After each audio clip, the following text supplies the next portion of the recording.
नमस्कार, स्वागत है आपका एक बार फिर से P3 positive progressive path classes में। आज माह का अंतिम दिन और इस वर्ष का यानी कि 2024 का भी अंतिम दिन है, तो इसलिए आज मैं स्टार्ट करूंगी यानी कि आज मैं अपलोड करूंगी दिसंबर मंथ की करंट अफेयर्स। इस करंट अफेयर्स में राष्ट्रीय, अंतर्राष्ट्रीय, उत्तराखंड की सारी समसामयिक घटनाएं सम्मिलित होंगी। ये भाग 1 है और कल या परसों में मैं आपका इसके लिए भाग 2 भी ले आऊंगी, जिसमें कि आप दिसंबर माह की संपूर्ण जो करंट अफेयर्स है वो पूरी हो जाएगी। तो चलिए स्टार्ट करते हैं। सबसे पहले देखते हैं दिसंबर माह के जो इम्पोर्टेंट दिवस है, तो चलिए नोट करते हैं। सबसे पहले आता है 4 दिसंबर को, इसमें होता है भारतीय नौसेना दिवस। इससे पहले जब मैंने करंट अफेयर्स आप लोगों को करवाई थी तो क्वेश्चन की फॉर्म में कराई थी, आज मैं वन लाइनर की फॉर्म में करा रही हूँ। ठीक है, भारतीय नौसेना दिवस। और ध्यान रखिएगा करंट अफेयर सारे ही पेपर के लिए बहुत महत्वपूर्ण है, तो आप ये सभी के लिए, चाहे वो ग्रुप सी की तैयारी कर रहे हैं, लेक्चरर स्क्रीनिंग की तैयारी कर रहे हैं, लोअर पीसीएसपी की तैयारी कर रहे हैं या किसी भी परीक्षा की तैयारी कर रहे हैं, तो करंट अफेयर से जनरली सब में पूछा जाता है। तो भारतीय नौसेना दिवस ये होता है 4 दिसंबर को। इसके बाद जो सेकंड हमारे पास है वो आता है विश्व मृदा दिवस। विश्व मृदा दिवस यानी कि सॉइल डे, मृदा दिवस, सॉइल, मिट्टी। ठीक है, ये होता है 5 दिसंबर को। इसके बाद आता है 7 दिसंबर। 7 दिसंबर को दो इंपोर्टेंट डे हैं, एक है अंतर्राष्ट्रीय, अंतर्राष्ट्रीय को मैं शॉर्ट में ये लिख दे रही हूँ, नागरिक उड्डयन दिवस। ये होता है 7 दिसंबर को। और 7 दिसंबर को एक इम्पोर्टेंट डे और होता है जो आपके पास है, armed forces flag day. Flag day यानी कि सशस्त्र सेना झंडा दिवस, ये है 7 दिसंबर को। इसके बाद 10 दिसंबर को है एक इम्पोर्टेंट डे जिसे बोलते हैं ह्यूमन राइट डे, मानवाधिकार दिवस यानी कि ह्यूमन राइट डे।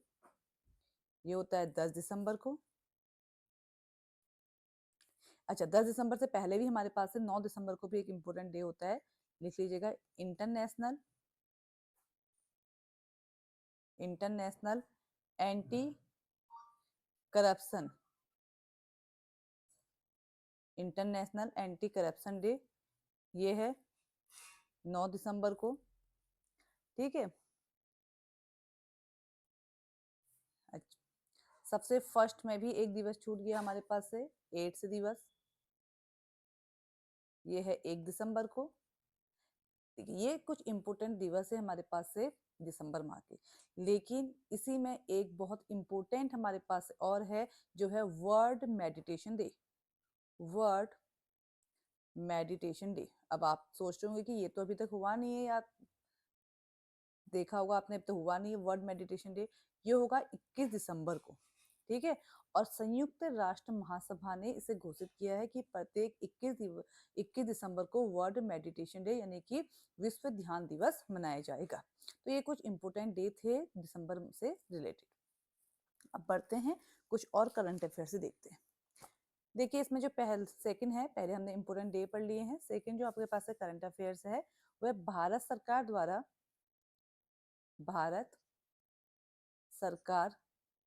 द्वारा, देखिए मैं ध्यान रखना, मैं आप लोगों को वन लाइन में लिखा रही हूँ।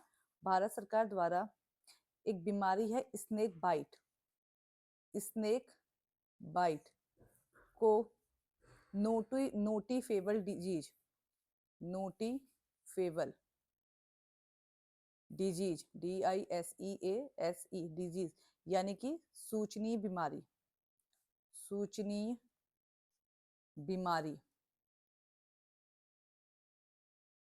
सूचनीय बीमारी घोषित किया गया है, घोषित किया गया है। ध्यान रखिएगा किसे घोषित किया गया है, स्नेक बाइट को। इससे पहले अभी तक कोई भी ऐसी डिजीज नहीं है जिसे कि नोटिफेबल यानी कि सूचनीय बीमारी घोषित किया गया है।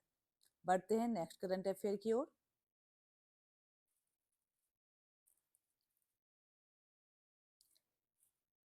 यूनेस्को ने, यूनेस्को, UNESCO, यूनेस्को ने 2024 में पश्चिम बंगाल, पश्चिम बंगाल को एक शीर्ष विरासत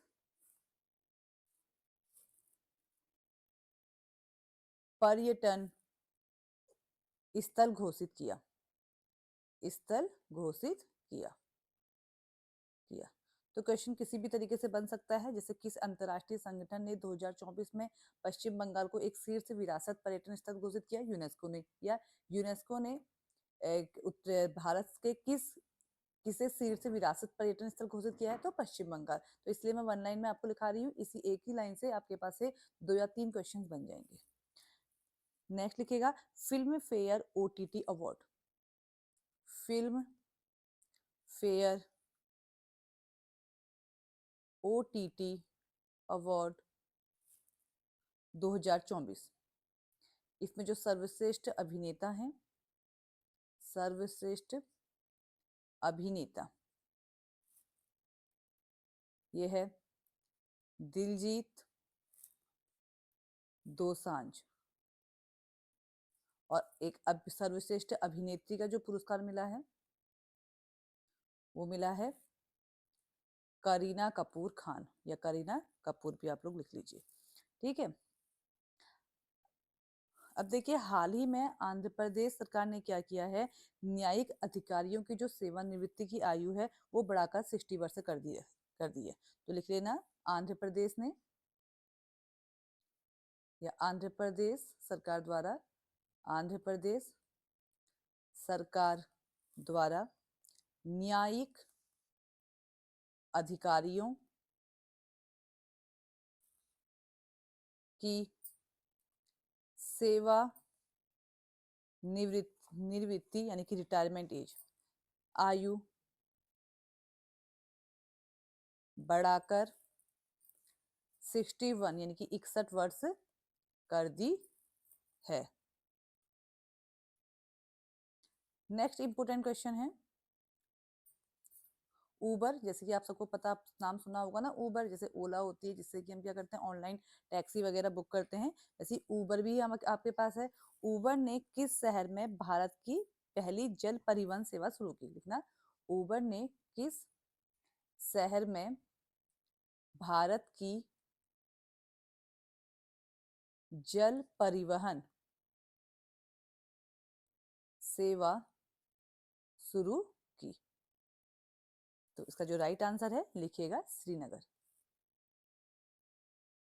श्रीनगर इसका आंसर है, ठीक है। उबर ने यानी कि या किसने श्रीनगर में जल परिवहन सेवा शुरू करी? उबर ने। या उबर ने किस शहर में करी? श्रीनगर में। तो एक ही उससे दो क्वेश्चन बन जाते हैं, ध्यान रखिएगा, अच्छे से लिखिएगा। इसके बाद नेक्स्ट है भारत ने क्या किया, यानी कि जो भारत सरकार है इसने तमिलनाडु में पहला ऊर्ध्वाधर लिफ्ट रेलवे समुद्री मार्ग शुरू किया है, ठीक है। या समुद्री हमारे पास है, सॉरी, लिखिएगा पहले क्वेश्चन की फॉर्म में लिख लीजिएगा। भारत का पहला ऊर्ध्वाधर, ऊर्ध्वाधर यानी कि वर्टिकल लिफ्ट रेलवे समुद्री पुल, भारत का पहला ऊर्ध्वाधर लिफ्ट यानी कि वर्टिकल लिफ्ट रेलवे समुद्री पुल, या वैसे बोल सकते हैं वर्टिकल लिफ्ट रेलवे ब्रिज, ये कहाँ स्थापित किया गया है? तमिलनाडु में, तमिलनाडु में। नोट कर लीजिए, इंपोर्टेंट क्वेश्चन है। हाल ही में नामीबिया की जो राष्ट्रपति हैं वो एक महिला बनी है, और ये नामीबिया की पहली महिला राष्ट्रपति हैं, तो ये इंपोर्टेंट हो जाता है नाम। देखिएगा नामीबिया की पहली महिला राष्ट्रपति, पहली महिला राष्ट्रपति, ध्यान रखिएगा। यूके पीएससी जरूर ऐसे क्वेश्चन देता है। इनका जो नाम है नोट कर लीजिएगा, नेटुम्बो नंदी नेदेत्वा। थोड़ा भी नाम अगर आप देख लेंगे, ध्यान रखेंगे, तो पेपर में ऑप्शन देख करके आप लोग सही आंसर लगा सकते हैं। नेक्स्ट क्वेश्चन लिखिएगा, पाकिस्तान को हराकर भारत ने लगातार तीसरा जूनियर हॉकी एशिया कप जीता। मैं आपको वन लाइन में लिखा रही हूँ, ध्यान रखिएगा। हाँ, अब पेपर में क्वेश्चन बन सकता है किस देश को हराकर, तो मैंने डायरेक्टली आपको लिखा दिया है पाकिस्तान देश को हराकर या पाकिस्तान को हराकर भारत ने लगातार तीसरा, इंपोर्टेंट क्वेश्चन बन जाता है ये, लगातार तीसरा जूनियर हॉकी एशिया कप जीता। एशिया कप जीता, तो क्वेश्चन बन सकता है किस देश को हराकर भारत ने लगातार तीसरा जूनियर एशिया कप जीता, तो आपका जो राइट आंसर होगा वो होगा पाकिस्तान। ऊपर के क्वेश्चन छोड़ दीजिएगा। नेक्स्ट लीजिएगा, पीएम मिशेल बर्नियर। देखिए पीएम मिशेल बर्नियर ये इंपॉर्टेंट क्यों है, क्योंकि इनकी सरकार ने हाल ही में विश्वास मत, मतलब जो इनकी सरकार है वो हाल ही में विश्वास मत हार गई थी। तो ये घटना किस देश की है या ये पीएम मिशेल बर्नियर किस देश के हैं, तो आंसर लिख लीजिएगा फ्रांस। मैं फिर से एक बार क्वेश्चन को रिपीट कर रही हूँ, चाहे तो आप नोट कर लीजिएगा। जो पीएम मिशेल बर्नियर है इनकी सरकार हाल ही में विश्वास मत हार गई थी, तो ये किस देश के पीएम है या किस देश की ये घटना है, तो ये जो घटना है वो है फ्रांस की। अब देखिएगा, अंतर्राष्ट्रीय गीता महोत्सव 2000, अंतर्राष्ट्रीय गीता महोत्सव 2024 का आयोजन कहाँ किया गया, तो जो उसका आयोजन किया गया है वो किया गया कुरुक्षेत्र। कुरुक्षेत्र कहाँ पड़ता है, हरियाणा में, कुरुक्षेत्र हरियाणा, नोट कर लीजिएगा। अब एक इम्पोर्टेंट करंट अफेयर है जो कि आप सभी के लिए बहुत इंपॉर्टेंट है। आपको पता है आगामी वर्ष यानी कि 2025 में उत्तराखंड में 38वें राष्ट्रीय खेलों का आयोजन होना है, तो लिखिएगा 38वें राष्ट्रीय खेल, 38वें राष्ट्रीय खेल ये कहाँ होने हैं, उत्तराखंड में। बहुत इंपॉर्टेंट क्वेश्चन है, ध्यान रखिएगा, ठीक है, क्योंकि पहली बार उत्तराखंड में राष्ट्रीय खेल खेले जाने हैं। अब ये कब प्रस्तावित है, इसकी जो डेट है नोट कर लीजिए, ये प्रस्तावित है 28 जैन से, इनकी 28 जनवरी से 14 फरवरी। तो देखिएगा जब हम जनवरी माह के करंट अफेयर्स लिखेंगे और फरवरी माह के करंट अफेयर्स करेंगे तो वहां भी हम इसे देखेंगे, ठीक है। इसमें कुल 32 खेल खेले जाएंगे, जो कुल खेल हैं वो है 32। इससे पहले जो 37वां राष्ट्रीय खेल हुआ था, नोट कर लीजिए 37वां राष्ट्रीय खेल ये हुआ था गोवा में, 37वां राष्ट्रीय खेल। वहां जो कुल खेल थे वहां थे आपके पास से, इसमें 4 और ऐड कर लीजिए, 32 + 4 36, ठीक है। और यहाँ हमारे पास से जो कुल खेल खेले जाएंगे 32 खेले जाएंगे। 32 जो खेल है ये मेन है, और इसके अलावा 4 प्रदर्शनी खेल भी खेले जाएंगे। कुल 32 खेल ये मेन गेम है, ठीक है, और वैसे 4 प्रदर्शनी खेल भी खेले जाएंगे। अब नोट कर लेते हैं ये प्रदर्शनी खेल कौन कौन से हैं, तो नोट कर लीजिएगा।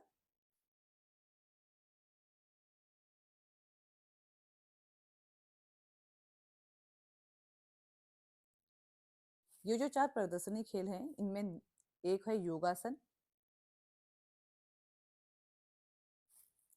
एक आएगा मलखप, एक आएगा कलारी पट्टू,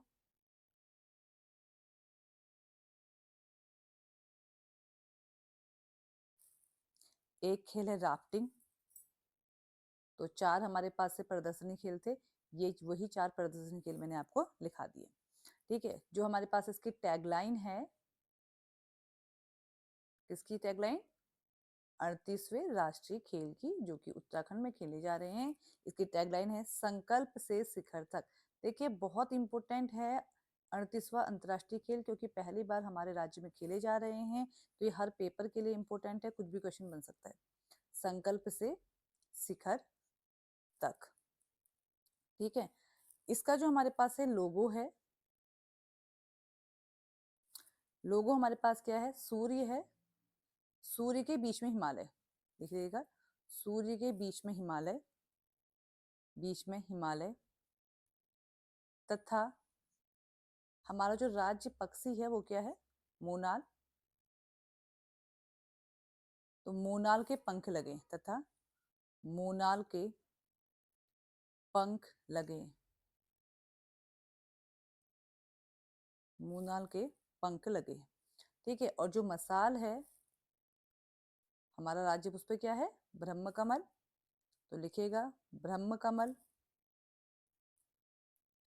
से प्रेरित, ब्रह्म कमल से प्रेरित।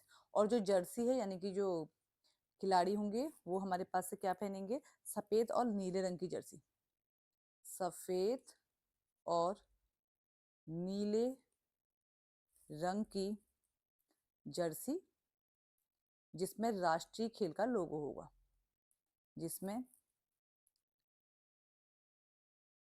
राष्ट्रीय खेल का लोगो बना होगा, लोगो बना होगा। ठीक है, और जो इसकी एंथम होगी वो उसके है आन बान शान दे, शौर्य का, शौर्य का प्रमाण दे। देखिए बहुत इंपॉर्टेंट है, जब आप लोग देखेंगे तो प्लीज इसे नोट भी कर लीजिएगा। ठीक है, इसके बाद से कुछ करंट अफेयर्स और लिखवा देती हूँ, और फिर जो उसका सेकंड पार्ट है वो हम कल की क्लास में करेंगे। इसमें लिखिएगा, इसमें हाँ मैं एक शायद आपको मस्कट लिखाना भूल गई हूँ, लिखिएगा मस्कट।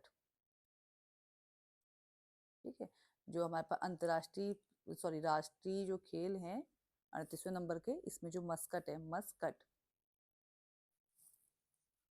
वो हमारे पास क्या है? मोनाल पक्षी, जिसे मौली नाम दिया गया है, मौली।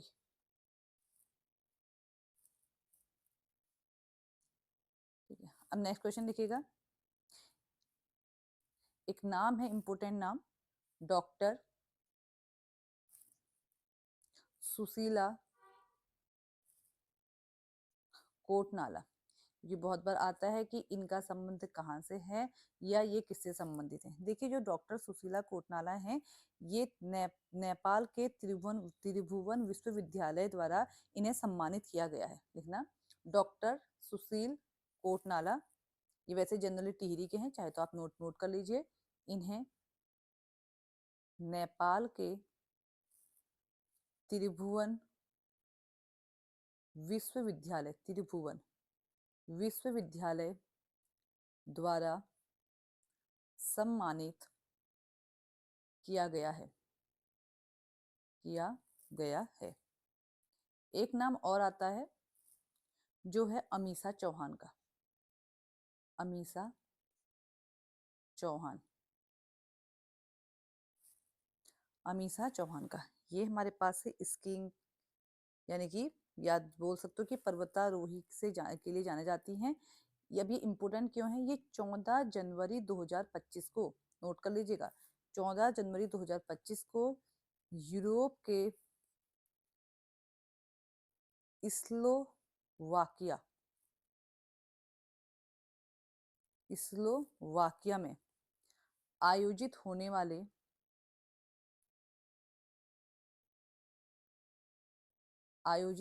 वाले डेफ ओलंपिक में भारत का प्रतिनिधित्व करेंगी। अभी भारत का प्रतिनिधित्व कर रही हैं और हैं उत्तराखंड की, तो इसलिए इनका नाम बहुत इंपॉर्टेंट हो जाता है। भारत का प्रतिनिधित्व करेंगी। ठीक है, अभी हाल ही में घाना के नए राष्ट्रपति बने हैं, तो लिख लीजिएगा घाना के राष्ट्रपति, घाना है, ठीक है, ध्यान से देखिएगा, घाना के राष्ट्रपति, जो घाना के राष्ट्रपति हैं वो बने हैं जॉन महामा, जॉन महामा, नोट कर लीजिएगा। नेक्स्ट लिखिएगा, दो नाम है बहुत इंपॉर्टेंट,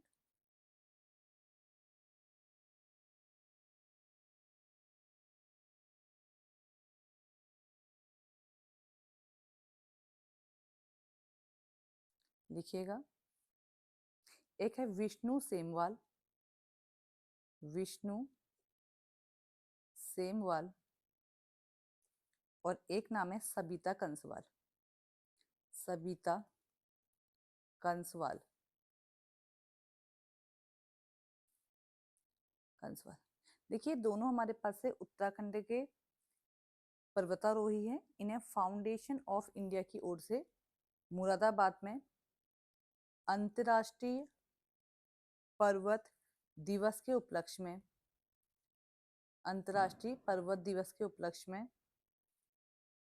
सम्मानित किया गया। तो ध्यान रखिएगा, विष्णु सेमवाल और सबिता कंसवाल ये दोनों ही हमारे पास से किससे संबंधित हैं? पर्वतारोही से। अब जो अंतर्राष्ट्रीय पर्वत दिवस के उपलक्ष्य में सम्मानित किया गया है, तो अंतर्राष्ट्रीय पर्वत दिवस कब मनाया जाता है? नोट कर लीजिएगा, 8 दिसंबर को अंतर्राष्ट्रीय पर्वत दिवस 8 दिसंबर को मनाया जाता है। ठीक है। एक हमारे पास से नाम आता है डॉक्टर, देखिए ध्यान रखिएगा, जो इम्पोर्टेंट हमारे पास से पर्सन है वो आते हैं कि इनका संबंध किससे है। डॉक्टर महेंद्र प्रताप सिंह बिष्ट। डॉक्टर महेंद्र प्रताप सिंह बिष्ट।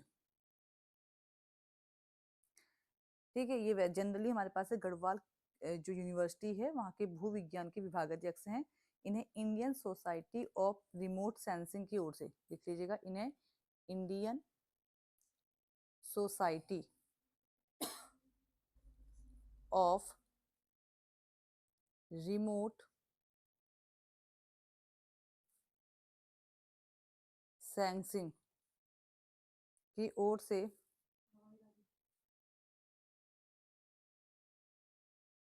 सम्मानित किया गया है। सम्मानित किया गया है। ये हमारे पास क्या है? भूगर्भ विज्ञान वैज्ञानिक हैं, भूगर्भ विज्ञानी हैं, जो कि कहाँ है? गढ़वाल यूनिवर्सिटी में।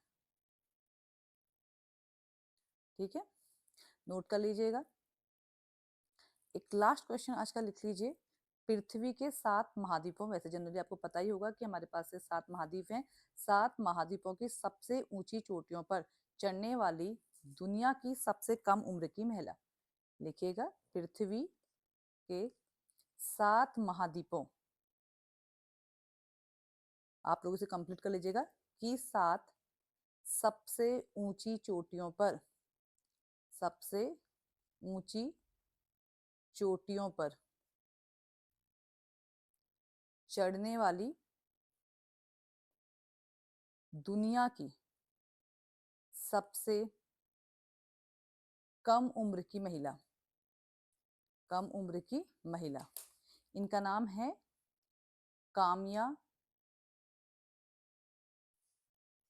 कार्तिकेयन। काम्या कार्तिकेयन, ये मुंबई की हैं और 17 साल की है। मुंबई की हैं और 17 साल की है। तो आप लोग ध्यान रखिएगा, जो 7 महाद्वीप हैं उनकी जो 7 सबसे ऊंची चोटी हैं वो ध्यान रखिएगा कि कौन कौन है। ठीक है, वैसे मैं फिर भी आपको बता दे रही हूँ। जैसे एशिया है, एशिया की हमारे पास कौन क्या है? सबसे ऊंची चोटी एवरेस्ट है। अफ्रीका की हमारे पास है माउंट किलिमंजारो है। यूरोप की हमारे पास है एल्ब्रूस है। नॉर्थ अमेरिका की हमारे पास है माउंट मैकनले है। साउथ अमेरिका की हमारे पास है माउंट एकांगुआ है। ठीक है, और ऑस्ट्रेलिया की आप लोग मुझे कमेंट करके बताएंगे। तो मिलते हैं नेक्स्ट पार्ट में। ये हमारे पास भाग 1 है दिसंबर माह के करंट अफेयर्स का, और मिलते हैं न्यू ईयर को कुछ न्यू करंट अफेयर के साथ। मेरे साथ बने रहने के लिए धन्यवाद। आपको मेरा चैनल पसंद है, वीडियो अच्छी लगती हैं तो प्लीज लाइक, शेयर और सब्सक्राइब कीजिए। मिलते हैं कल को फिर से नए दिन में, नई उमंग के साथ, नई जोश के साथ।